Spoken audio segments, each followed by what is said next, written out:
Today on Jacked Up Politics, we are interviewing the former Tánaiste, Minister for Foreign Affairs, Minister for Enterprise and Trade, and Minister for Defence, Simon Coveney. Also joining us today is Councillor Jack White, Deputy Coveney's Parliamentary Assistant and County Councillor for the Carrigaline LEA. All this and more on today's episode of Jacked Up Politics. Lads, thanks very much for coming on the podcast this morning. Thank you. Delighted to be here.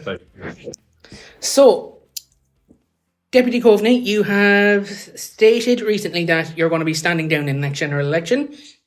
We were just chatting a bit there about, just before we started the interview, that you've been in politics now for 26 years. And I think, you know, for anyone who knows me, knows I'm 26 years of age. So Deputy Coveney has been in politics the exact same amount of time that I've been on the planet, which I think is a bit, which I think is a kind of a cool tidbit. Good. Well, look, I mean, I suppose for some people, I've been in politics for a lifetime, you know, more than a quarter of a century. It's all I've ever done, really, in many ways, as you know, in terms of full-time work, because I decided to stand for politics when I was 25, after I was out of college. So yeah, it's been an incredible career for me. You know, I've been. I've been in government, I've been in opposition, I've been in Cork County Council, I've been in the European Parliament. I've had the privilege of being a minister across 6 different government departments. And of course, I've been Tánaiste, which was the highlight, I suppose, for me, you know, to be a Tánaiste of Ireland is just an enormous honour. And it's all been possible because people in Cork South Central have put their trust in me, you know, through 5 or 6 different general elections, through a by-election, which I got elected in first. And they supported me in a big way in the European election as well that I stood in. So for me, politics really has been my life for a very long time. But it's been an incredible journey, and I've enjoyed almost every day of it. You know, anyone who has a long career in politics has a couple of bad days, but for me, it's been a lot more good than bad. It's been hard work. I've loved it. Politics has changed in that time. You know, it's become, I suppose, more aggressive, more combative, more immediate in terms of criticism and response, particularly on the back of social media, and how that's developed, over the last 5 years or so. But it's still a fantastic profession. But for me, you know, I've been thinking about this for the last couple of years, to be honest. And, when I decided that I wouldn't challenge for the leadership of the party again, that for me was a sort of an important moment in my career. And that's developed into, me deciding that, look, it's maybe time to allow somebody else to take over in my constituency in Cork, and for me to look for a new challenge in life, which is what I'll do after the general election. Well, hopefully you'll take a few months off first and kind of give yourself a bit of a break, and kind of probably off that. I'd be bored if I did that. So no. Look, I mean, for me, I love being busy. I love being challenged. I love being active, and so post politics for me will be very busy. But until the election, I'll be very focused on politics. You know, it's an important role to be a TD. Yeah. And obviously, I want to make sure that Fine Gael as a party is as ready as it can be for the challenges of the next general election. Yeah. I want to support Simon Harris, who I think has done a great job since he came in as leader. And obviously, I want to make sure that even though I won't be personally involved after the general election, that Fine Gael is back in government, because I think Fine Gael is good for the country. And Councillor White, anyone who knows you knows you're Simon's parliamentary assistant. So the two of you work quite closely up in Dublin together. So do you want to give us a bit of an insight of what it's like being a parliamentary assistant for Deputy Coveney through the good times and the bad? Sure. Yeah. Well, thanks, Jack. And I suppose, look, I'm a county councillor as well as working as a parliamentary assistant with Simon, and I'm probably in the role as parliamentary assistant about a year and a half now with Simon. I would have started late last year. I was kind of in business before that, and before I got into politics. But it's been a great learning curve for me to see how the office of a TD works in its present guise, and how the office of a minister and TD worked previous to that, when Simon was in the Department of Enterprise and in other ministries, Foreign Affairs, and before that. But I suppose I probably haven't taken on the traditional mantle of a parliamentary assistant as much as others. I'd be quite office based here in the constituency office in Carrigaline. And I suppose coming into what was an election cycle for me in terms of the local elections in June and a probable general election on the way fairly shortly, Simon and myself kind of took a decision to base me here in Cork and to kind of work the office in a representative way for our constituents. Some parliamentary assistants would do a mix of that. Being in Dublin, no, it's funny enough, it's something we were only talking about there lately, that I'm going to get up to Dublin a little bit more, maybe the next short while. But I mean, you certainly get a very full scope of what the issues are that come into a TD's office in this role. Yeah, I like one of the big challenges for me, particularly when I was a minister, was actually timing the constituency. Because, particularly when you're Minister for Foreign Affairs, but also when you're Minister for Enterprise and Trade, like you're out of the constituency a lot. In fact, you're out of the country a lot in terms of trying to get things done for a national agenda, as well as for Cork. So it's been fantastic for me to have Jack come on board to support me here. Like we work in partnership really to try to make sure that the constituency is well represented. And I've been very lucky to have him. He's been great from a parliamentary system point of view, but more importantly, actually from a constituency support point of view, it's meant a very, very busy office here in the main street in Carrigaline. And for anyone who knows Cork, knows Carrigaline is one of the largest dormitory towns in the county, if not the country. And anyone who knows Councillor White as well knows he declined to contest the upcoming general election, which I think was a very hard move to make for yourself, Councillor, because you would have been very easily to replace Deputy Coveney as a TD. And kind of like, I just want to ask, was there kind of like a decision why you decided not to contest the general, or was it kind of just you just decided the time wasn't right? Well, first of all, I don't know how easy it will be to replace him. No, he's had a great legacy there for 26 years, as we discussed. But look, certainly it was nice to be considered amongst the interested candidates who would go on to put their name forward for convention in terms of being the next candidate or candidates to run for Fine Gael and Cork South Central. But for me, I'm in politics 3 years. It's been a huge honour. I was first co-opted and then was lucky enough to be elected with a good vote there back in June in the local elections. But look, I just have huge respect for the people who voted me in to do the job that I'm here to do, which is to represent the communities of Carrigaline and Crosshaven and Tracton and surrounds in a local capacity. And only being at that for 3 years, I want to do that for a few years yet to come. And I want to build up my work rate and my reputation for work rate on a local level. And please God, an opportunity for something else might present in a couple of years' time. But for me, it was just a timing decision, Jack. And I just want to build up my work rate locally first and see where that takes me over the next while. That's a very interesting point that you made there, Councillor Wright. And I think it's a very respectable decision you've made. Now, Deputy Coveney, we're going to ask you a bit of a funny question now. What has been the most memorable part of your job as being Tánaiste, Minister for Enterprise, Minister for Foreign Affairs? And is there any funny stories you have that you'd like to share? Gosh, because I know during Brexit, the British government were acting up. And you're looking for a few stories about Boris Johnson, I know. But I mean, first of all, just to say, what was the most memorable part of my time as Tánaiste? I mean, I suppose it was dominated by three big things for me. First of all, I mean, I was effectively the country's Brexit spokesperson during that period. And, Brexit potentially posed extraordinary dangers for Ireland in terms of tension with our closest neighbour in the UK, in terms of undermining a peace process in Northern Ireland, in terms of undermining our place in the EU single market, which is so important to the Irish economy because we export about 85% of everything we produce. So if we were to allow any trade barriers between ourselves and the rest of the EU, that would have been hugely damaging for Ireland. And so we had to prevent that.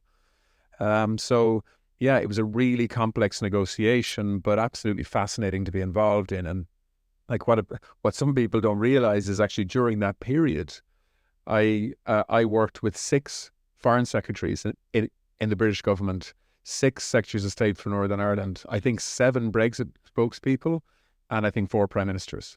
So, and that was over the space of 5 years. So there was extraordinary turmoil in British politics through the Brexit years. And for us in Ireland, we needed to be steady, we needed to be tough, but we needed to be fair. And I think certainly myself and Leo and, in the sort of later part of those Brexit challenges, obviously Micheál Martin as well, I think we protected Ireland as best we could, while at the same time respecting our closest neighbour. So the second big one was COVID. And if you're asking for a moment in my political career that still sticks in my mind more than any other, it's probably that day when actually the Taoiseach, Leo, was in Washington. So I had to announce to the country that we were going into lockdown, which in many ways was like the build up to that announcement. I mean, the actual event that was the sort of press conference that announced that was one thing, but actually the preparation for that with Simon Harris, ironically, because he was the health minister. The night before, we were up until 2, 3 o'clock, 4 o'clock in the morning, taking advice in terms of what we needed to do the following day. But I knew very well that I was announcing effectively the shutting down, or certainly temporary closure of businesses right across the country, confining people to their homes, trying to save thousands and thousands of lives. Like it was an extraordinary decision. I'm not sure Ireland has ever done anything like that before, to effectively, for a government to announce that we're essentially shutting down the country for a temporary period to try to protect lives. So that was a kind of a moment when politics really mattered. And sometimes people say to you, like, does politics really matter? Does it really matter who's in charge?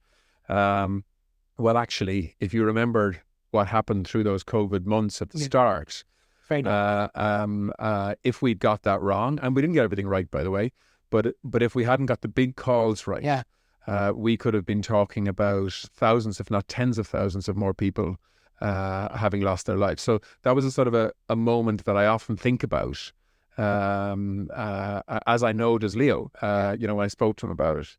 The third one was a really interesting and challenging time for me, which was Ireland's position on the UN Security Council. Because as a foreign minister, for me, trying to make sure that Ireland had a voice in the world meant that we campaigned really hard to be what's called a temporary member of the UN Security Council for 2 years. So you might know that within the UN, you have 5 countries that are permanently on the UN Security Council, which is essentially the most important body for war and peace in the world. So you have China, you have Russia, you have the US, you have Britain, and you have France. They're there all the time. And then you have 10 others that are there on a temporary basis. And every sort of 20 years or so, Ireland gets an opportunity to compete to be one of those 10.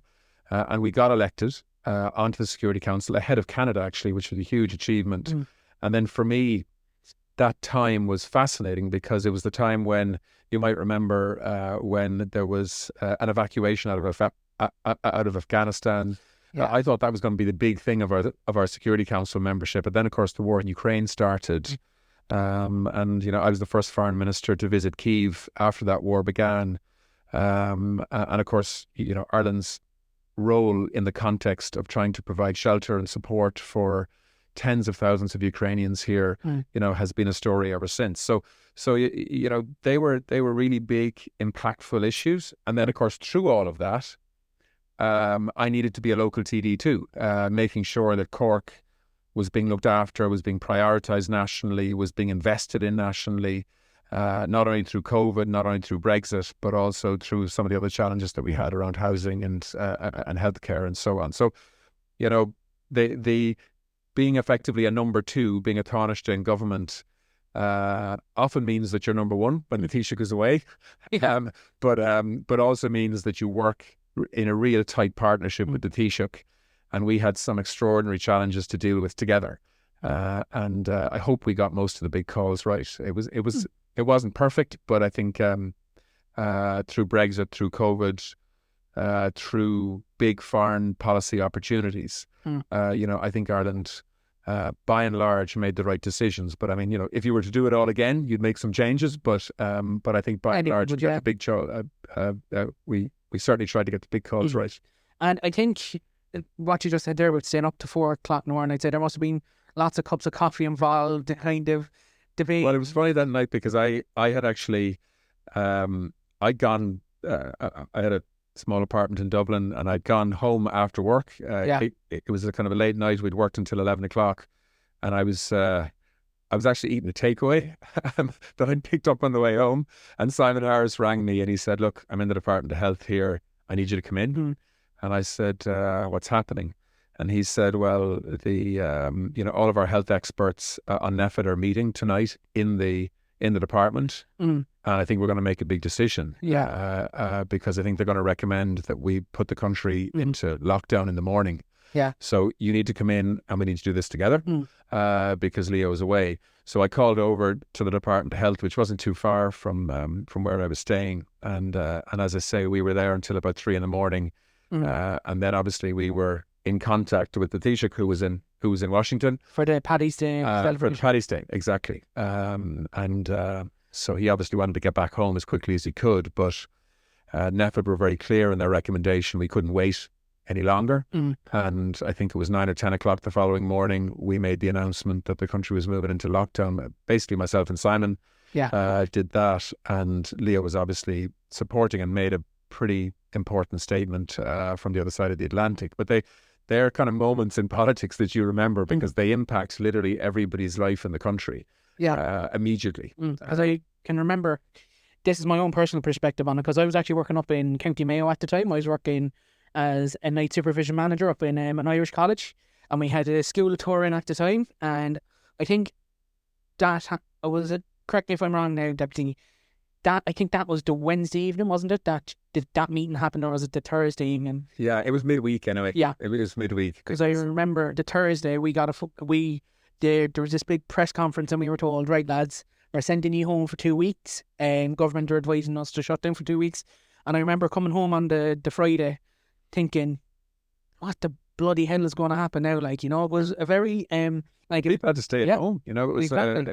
It was kind of the start of this extraordinary cycle of events around COVID in Ireland that I think actually Irish people responded to incredibly well, because we really didn't know whether people would effectively do what we were asking them to do, but they did, and saved a lot of lives as a result. Look, I mean, I know you're looking for a few funny stories as well. Sorry, they're all very serious issues. But no, they kind of put into context, like you have to have the serious as well as the kind of the more light-hearted, funny side of things. And I'm sure Councillor White has a few funny stories as well from being up in Dublin and kind of dealing with members of the opposition, dealing with the other government parties. Because I know myself, I've kind of dealt a lot with Fianna Fáil and the Greens, and I have to say they've told me some very funny stories as well. And it's kind of like dealing with the two of them. Kind of like I was very down in Cove now, and there's a local councillor that I help quite a lot down in Cove. I'm not like he is. I will admit he is my former school teacher, but if he's listening, you know who you are. But anytime there's a photo shoot, I get a phone call about 2 days before. "Jack, will you come down and give me a hand to do it? No hassle. Tell me where I'm at and I'll be there." I think he's a new member of Cork County Council, is he? Yeah. Yeah. Look, there has to always, I think, no matter what the job, Jack, or I'm sure Simon would agree, no matter what the job and whatever level of seriousness, there has to be room for humour, doesn't there? There has to be room to take a breath and smile sometimes, because you do have politics is an industry of personalities, and where you have personalities, you have people from different backgrounds, and that there is certainly pause for humour from time to time as you try to navigate your way through the different crises that they up. Yeah, but I mean, but politics is really about relationships. Yeah, people think that you get your way in politics if you scream and shout and bang the table. Actually, you don't. Sometimes you do, but But you get things done in politics by building relationships with people, building trust with people. For me, I spent a lot of time as Tánaiste in Northern Ireland, trying to build relationships with unionist leaders, the unionist community, obviously nationalist and Republican leaders too, and people with very different perspectives, different personalities, different views of Irish history. But you got to try and build a trust so that you can get things done together, even if you disagree with each other on certain things. you can kind of come together for the greater good at times. And sometimes actually that produced moments that were humorous and funny. Because some of the personalities, of course, that I dealt with, particularly in the British government at the time, are big personalities that are, sort of difficult to manage, but sometimes sometimes there are funny moments. People like Boris Johnson and Liz Truss, who, would be household names in Ireland at this stage because of their roles in British politics and how it impacted on Ireland. I remember when Liz Truss was running for the leadership of the Tory party, and it was right at the height of the leadership campaign, and I was visiting Westminster at the time to meet my counterpart, James Cleverly, who was the then foreign minister, and I said to I was walking through the House of Commons, through the corridors, and I bumped into Liz Truss, and the two of us started smiling because we'd had a very difficult relationship on lots of things in terms of she was trying to push me hard to get more flexibility on Brexit and things that I couldn't do. So I said to her, I said, how's the campaign for the leadership going? And she said, oh, very well, I'm feeling confident. And I said, well, if you're not careful now, I'll come out and publicly endorse you, and that'll finish your campaign. And she said, look, whatever I did to you in the past, nothing could be bad enough to justify that.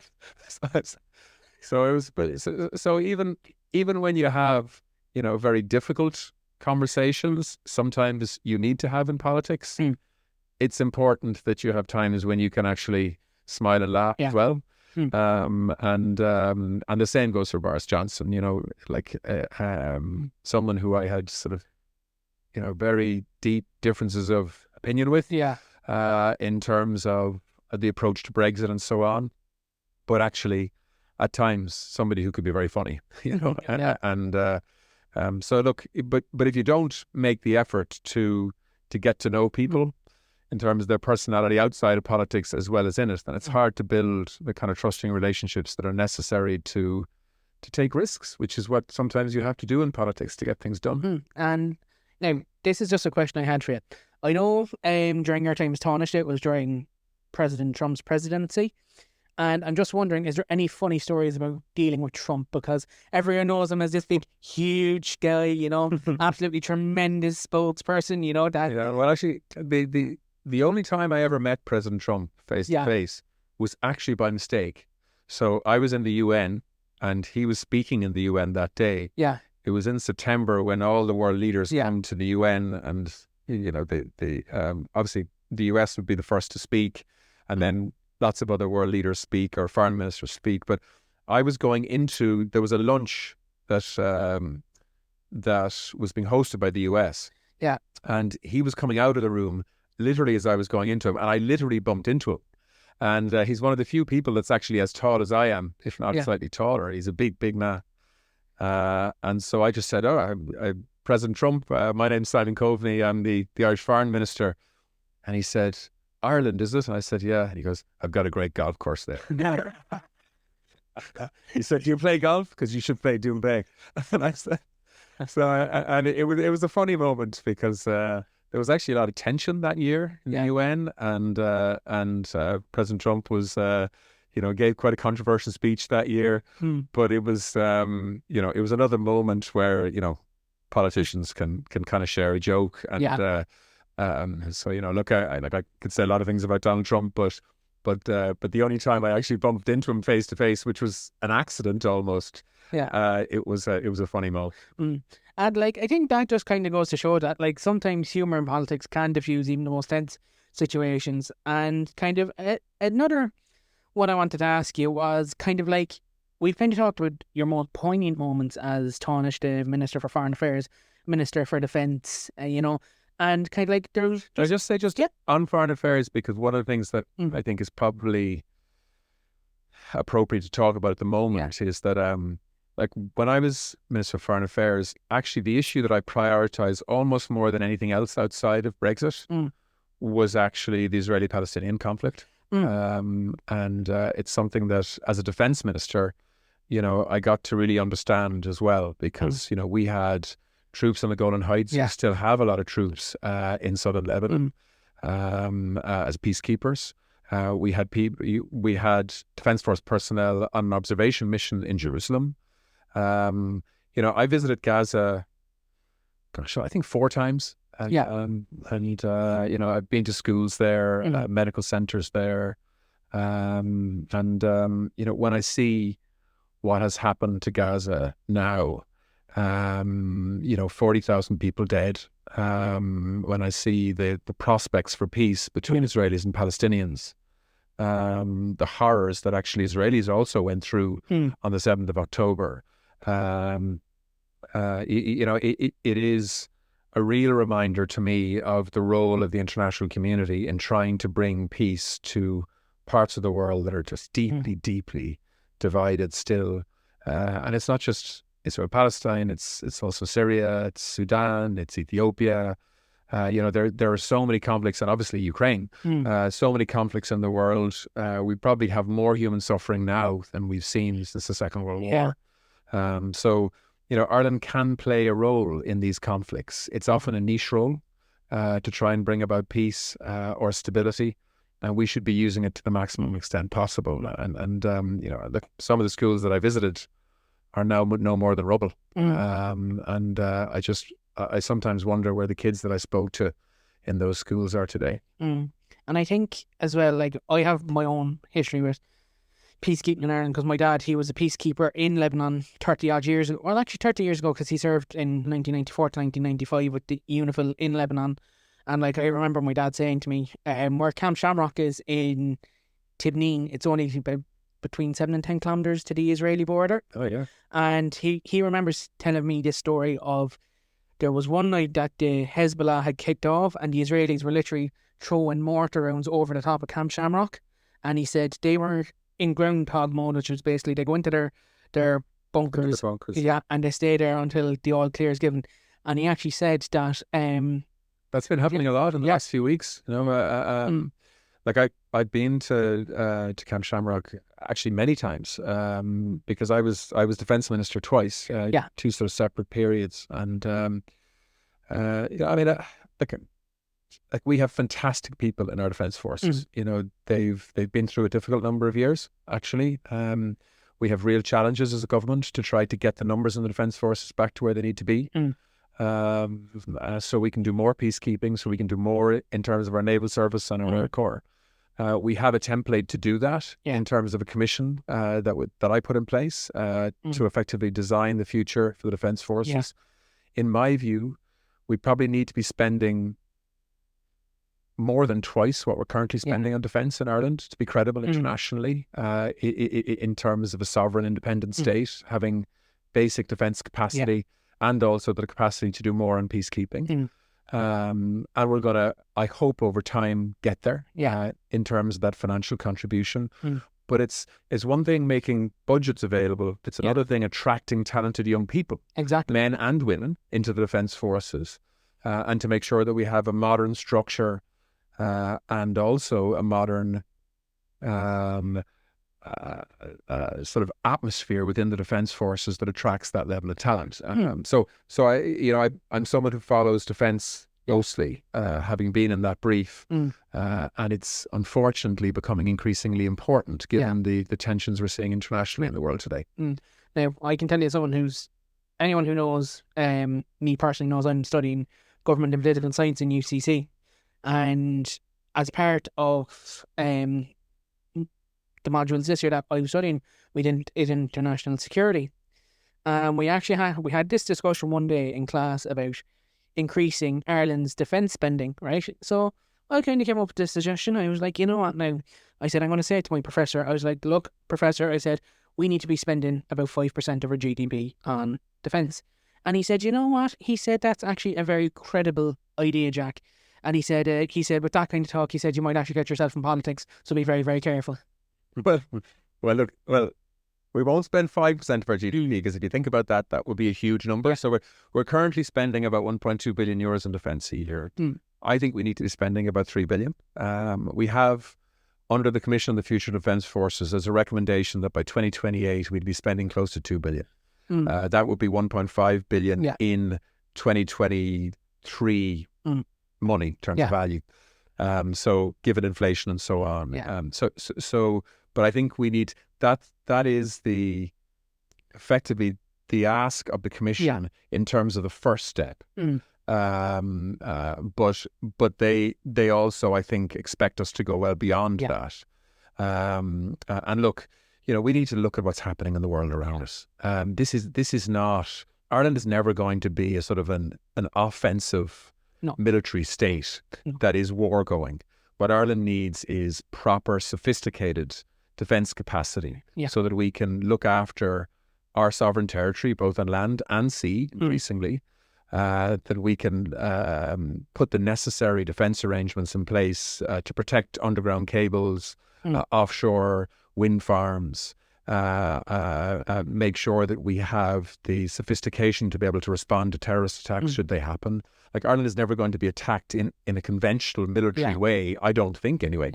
But there are many threats to Ireland today, many of them cyber threats, many of them hybrid threats, that Ireland needs to be equipped to deal with as best we can. And we are quite good in some areas, but I think there is more that we need to do. We live quite closely, and you're looking at it from Cove at the naval base. Exactly. We need to be able to get significant increases of numbers into our naval service, so that the new ships that are coming on stream in the years ahead have the crews to crew them. And likewise, in my view, our Air Corps, or future Air Force, as it's going to be called, I think needs significant increased capacity. And all of that costs money, and obviously in the Army, it's the same. So we have a template to get us there, but I think, there is a view that some people hold in Ireland, many people hold in Ireland, and it's legitimately held, that actually, because Ireland is militarily neutral, that actually there is no defence threat that we need to respond to or invest in. And I really think, given the tension, geopolitical tension that we're seeing in the world today, the number of conflicts that we're seeing unfolding and developing, while we should remain outside of NATO, in my view, the idea that Ireland doesn't invest more in defence, I think is naive. Yeah, and I think what a lot of people don't realise about Ireland is while kind of like Ireland's neutrality isn't actually constitutionally defined per se. Oh, it's not. And it's kind of like we're actually military unaligned more kind of. Yeah, it's militarily non-alignment, really. I mean, look, we're not neutral on lots of things. Like, we're not neutral in the war in Ukraine. Or on Gaza, We're not neutral on adherence to international law and international humanitarian law in multiple conflicts. We're not neutral in terms of protecting the EU and its integrity in the future. We're not. What we are, though, is militarily non-aligned. In other words, if NATO decides to enter a conflict somewhere in the world, Ireland is not going to be pulled into that. We decide ourselves in the Dáil and Seanad and in government when and where Ireland gets involved in conflicts from a peacekeeping point of view and peace enforcement point of view, and that is military non-alignment. In other words, we make our own decisions that are consistent with the UN Charter and so on. And I think that's the way we should keep it in the future. But we should certainly make sure that we have the resources that allow us to do it safely and effectively. Now, I just want to finish on defence and security with the whole kind of issue with the far right in Ireland at the moment, if you don't mind, Deputy Coveney. Yeah. We've seen that the Taoiseach's house has been the target of far-right protesters, Well, death threats. But can you really call them protesters at that stage? Because they're threatening someone's well-being, and that's not really a protest. That's, in my personal view, that's actually criminal behaviour, But and when I was talking to Senator Buttimer about this a couple of weeks ago, or well, actually more than a couple of weeks ago, it was actually several weeks ago, he was actually telling me that at the moment now, he himself, Sean O'Farrell, who was the Kim Corla, and the former Garda Commissioner, Noreen O'Sullivan, have worked together on bringing out a document on how to safeguard government officials. So I just kind of wanted to get your opinion on what could be done more to kind of protect TDs and councillors like Councillor White and say senators like Senator Buttimer, who are all kind of like, you're all kind of in public office, and you are facing a very real threat. Yeah. I know it's minuscule, but at the same time, there needs to be done more to kind of protect public officials. Well, it's not minuscule, I mean, these are real threats. Yeah. People have been arrested as a result of them. Look, I mean, it wouldn't be a huge surprise for people to hear, like, I've had threats too, against myself and my family at different times. Which is reprehensible. Well, yeah, I mean, so like that has become now part of being a senior politician that has to make decisions and is elected to do that. Unfortunately, in recent years in Ireland, look, there's always been a competitive nature to politics in Ireland. It's always been tough at times. You need a pretty thick skin to be a politician, right? Definitely. That's always been the case. But I think in the last number of years, we have seen as a political tactic, some people trying to intimidate, not just politicians, by the way, journalists too, in terms of the decisions they make and how they cover stories. And we have to stand up to that. If people are being intimidated in order to try and frighten them into either staying out of issues or not making certain decisions or not covering certain stories, like that is a danger to democracy in terms of how democracy functions. So Simon Harris is the Taoiseach of this country. He's been elected by the Dáil to be Taoiseach. He has to make the decisions that he believes are right for Irish people and for Ireland. And if there are people who are trying to intimidate him in terms of trying to influence some of the decisions that he's making, then, I know him well. He's strong enough to stand up to that, and other politicians need to as well. But more importantly, if we're going to attract talented people into politics, we need to make sure that they're protected, And so, of course, we have to protect the right to protest. That's a big part of democracy. Yeah. People need to be able to protest and march and make sure that their voice is heard. But there is a line that is crossed when you actually try to intimidate and frighten somebody in their home or frighten somebody's family. And I've had my kids shouted at in our garden, by protesters at my gates when I wasn't there. And it's not nice, So that was quite a number of years ago. So it's a challenge for government, for the Gardaí, for local and national government, by the way, to get the balance right between making sure that people's right to protest and to have a voice in a democracy that's heard is protected, while at the same time protecting the politicians, the media, senior officials, Gardaí, who are sometimes also targeted in their homes, to make sure that they can actually do the job that they have to do as part of a functioning democracy. And I hope that at election time, some of those far-right thinking bullies who are trying to intimidate people will get their answer in the ballot box. And, unfortunately, many of those people have also created and built fear within communities on the back of sometimes conspiracy theories. That has also created tension within communities and division within communities, which of course we need to also try to work. I think that's exactly right, as Simon outlined there, Jack. And this is probably where county councillors would see the interface of that interaction more at the first instance. People have a responsibility now. All of us have a responsibility to have a healthy cynicism about what we hear and see in the various different media channels we digest. So sometimes people can go onto Twitter or Facebook or YouTube. And because the algorithms are delivering to them the type of things that they've watched before, and if they start watching some of these conspiracy videos and far-right theories and misinformation and lies, they can get further sucked into a really negative spiral of information that might not always be truthful or helpful. And that whips up hysteria and anger. And there are some very clever tacticians in the far right. In the UK, you have Tommy Robinson and others. You have the likes of them here in Ireland as well. And they're very clever at manipulating that information into pushing what is a fairly sinister communities. And I think it's important for people like myself and Jack and others in politics not to dismiss community concerns around whatever issue they're concerned about as sort of, far right activists or whatever, because a lot of people are genuinely concerned. They need answers to questions, particularly on the migration issue, where people have valid questions and concerns, and they feel pressures in communities, and they see sort of a changing community.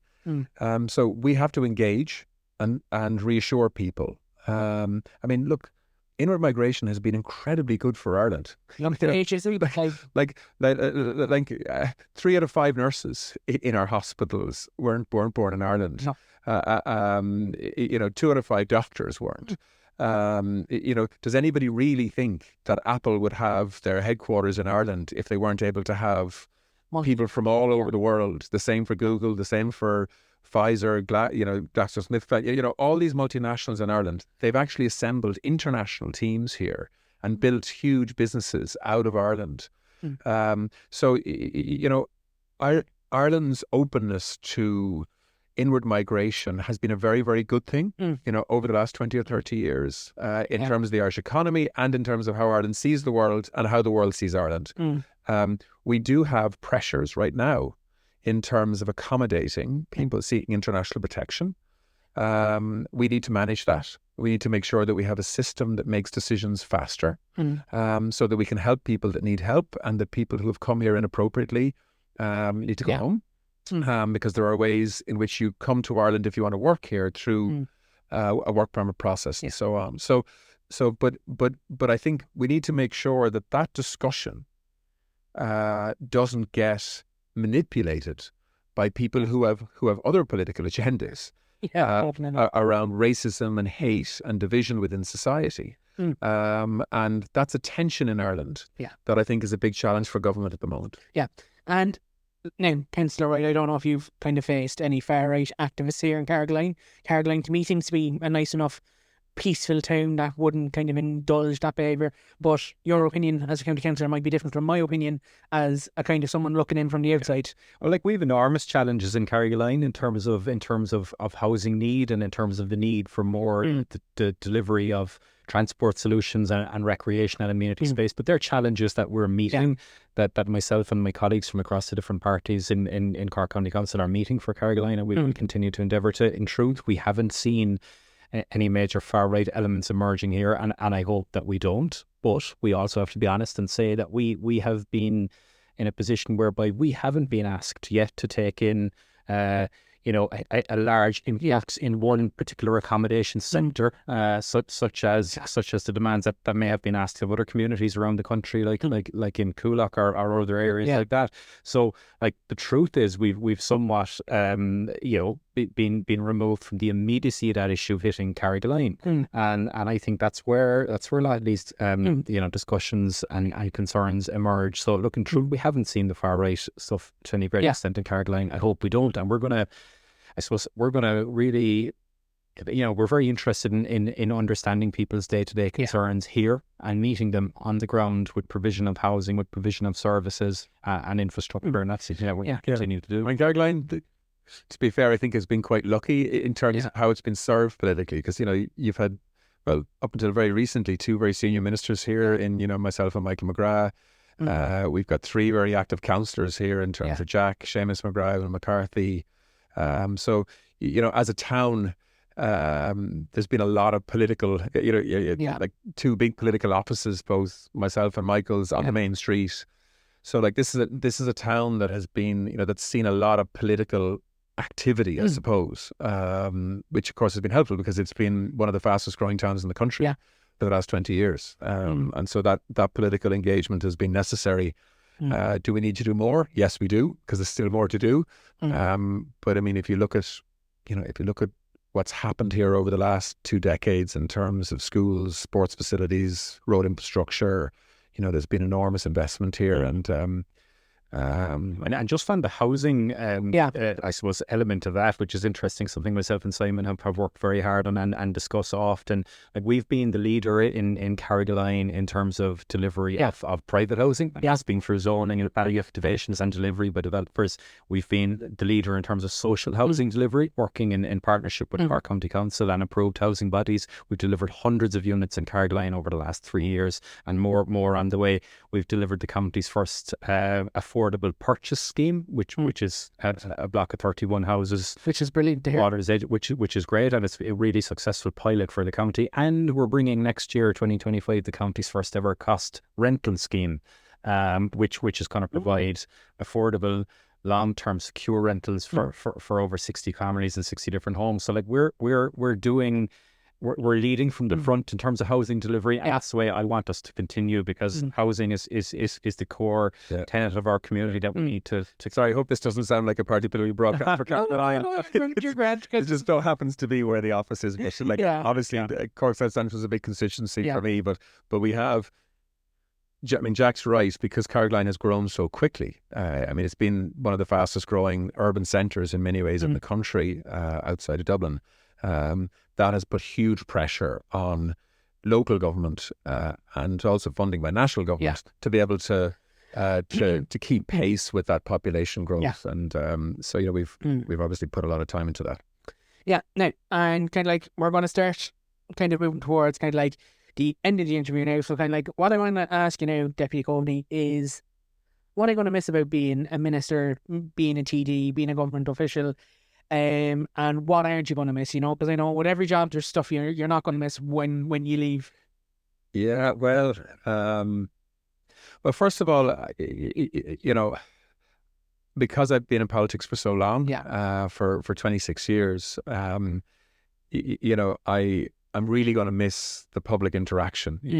I spend a lot of time just talking to people, on the main street, when I'm in shops, obviously in the office when people come to see me. But I mean, I'm used to being a very public figure, where I want to be there and available to talk, help people as best I can. Obviously, when I leave politics, that's going to change, and my new career, which hopefully will unfold and develop in time, will be very different to that. But I'll certainly miss the kind of public service element of being a constituency TD, and of course, look, I made a decision a number of months ago to step down from cabinet, and I think that was the right decision, knowing that.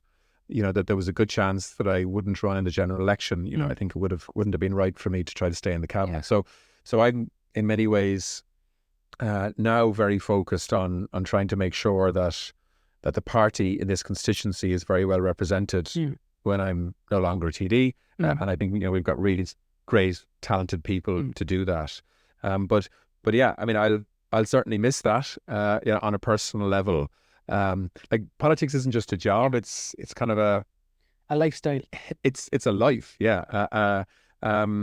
What I think has been most difficult, by the way, for me in that job has always been managing my family responsibilities. I've got 3 beautiful daughters and a wife, obviously. That I'm very lucky. We have a very strong marriage, very strong family, but they have found, my commitment to politics difficult, because it just has meant that my wife has been a lone parent for an awful lot of the upbringing of our children, because I've been away so much.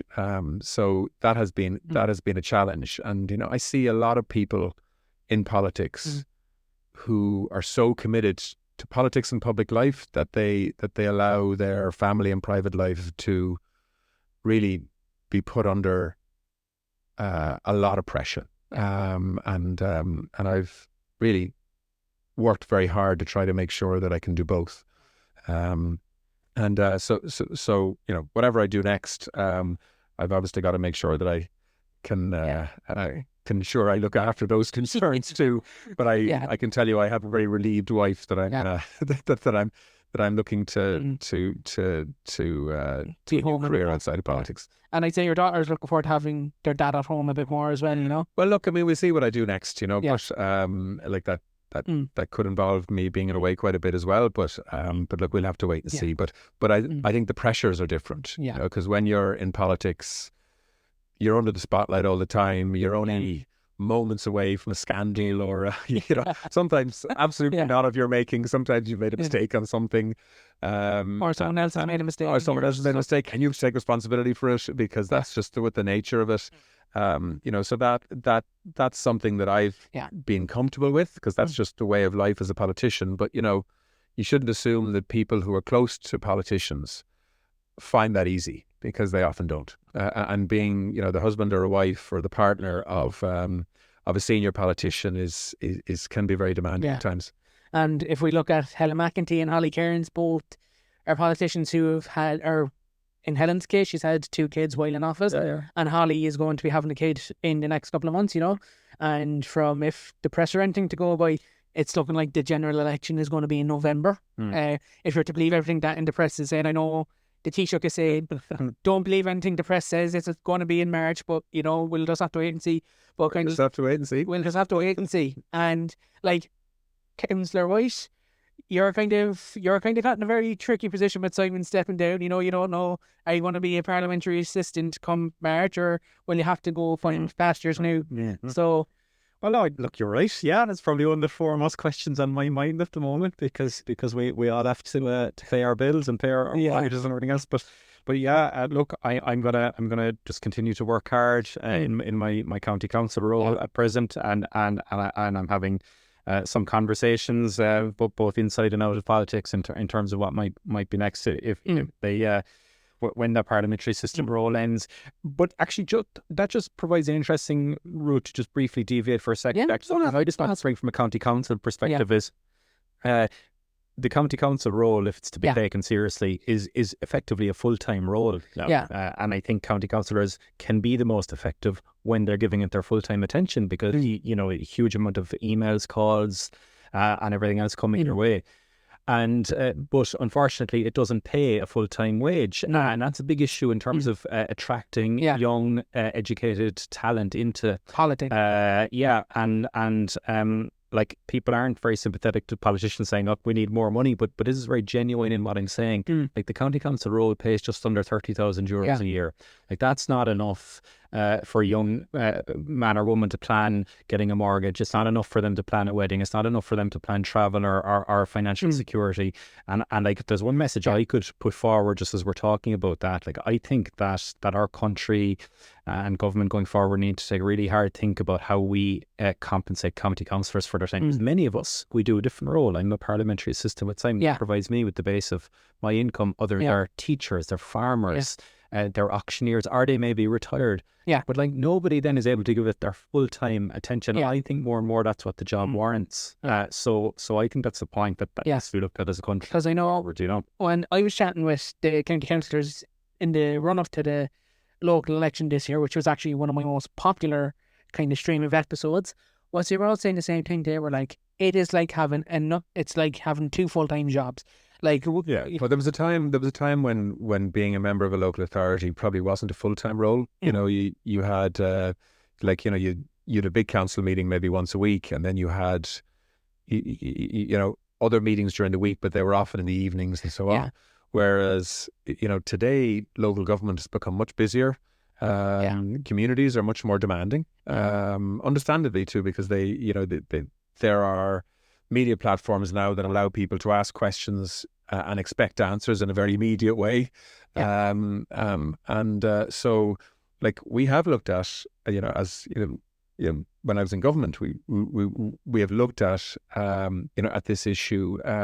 We've kind of come halfway, I think, to our councillors' want, which is, that there is at least some income security as a councillor now, but it's very modest, really. And that's why, as Jack says, most councillors have to have other income and other jobs. And I think that is something that that the next government maybe needs to take a look at. And by the way, it's an absolute pleasure and an honour of a lifetime to be able to represent your community and be somebody that people can go to. Somebody with very serious issues. But I guess very few people are choosing to be councillors for the income. Like, I mean, I see how hard Jack works, out of here. And generally people want to be in Cork County Council or Cork City Council because they're proud members of their community. They want to improve their town or their city. They want to work with people. They've often come up through residents associations, GA clubs, soccer clubs, community groups, and so on. And the people who want to improve their community and often go on to national politics as well after that.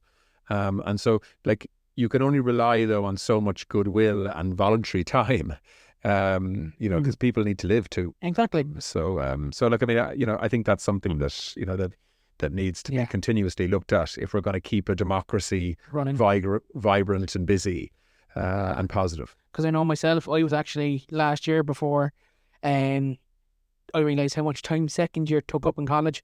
I was actually considering running as a county councillor for the local elections this year. But then when I kind of added up how much time it was going to take out with college and also working part time, I was kind of like, you know what, I might have to give it a miss for this fight. Well, that's it. It's a timing thing for you and for people like you, Jack. And don't be discouraged from thinking about it again, because I know that you are very deeply invested in your community, Cove, and lots of people in your course. And you can see some of them who've actually gone on to become councillors and are current serving members of Cork County Council.